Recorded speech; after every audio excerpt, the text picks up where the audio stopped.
At the end of the last semester, we talked about transition periods, the time where we come off of an off season or an end season and then transition to a period of time, holidays, before we get back into it.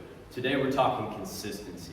And sometimes there's no better time to talk about consistency than following a transition period, because it's essentially a clean slate and I can reset everything that I do.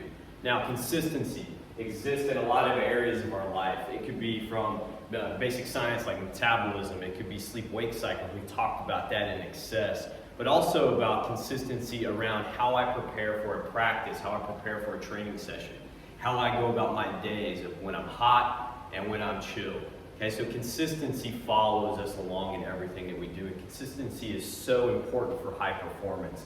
And sometimes when we talk about this quite frequently, it's really easy to think about high performance as being something that's really special or something that's really hard to obtain, and it is challenging to reach. However, it's not something super special. It's about just doing the small things over and over and over again, and that's what leads to high performance. So when we think about consistency, got 4 tips for us today. One is write. It doesn't matter if I have a journal, if I use an iPad, if I use my phone, write. Write more than you think you should. Just put your thoughts on paper, plan out what's going on, how am I going to handle this situation, what did I learn today, what did I learn from my peers, what can I teach my peers? Write. In some form or another, write more than you think you should. The next one, this should go without saying, plan. It doesn't matter if it's during the day and I'm thinking ahead, or if it's at night right before I go to bed. Plan out tomorrow. It could be, what do I have going on from a training perspective? What do I have for fueling? How am I going to get the calories that I need and to put me in a good place? But plan out my day. And the thing too is I can teach younger athletes, people that may be new to this, how to do that as well.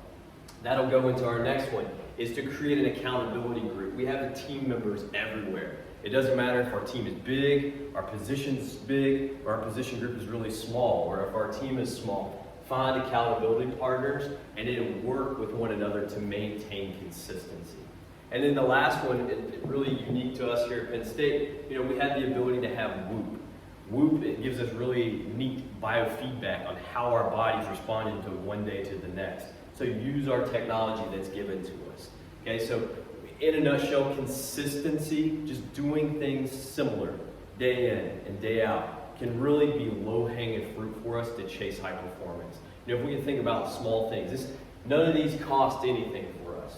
It's just small choices that we take in terms of writing, planning, working with others, using resources that we have in abundance here. All we're trying to do is chase high performance. And don't think about high performance as something fancy. Think about it as doing the right thing every single day, day in and day out.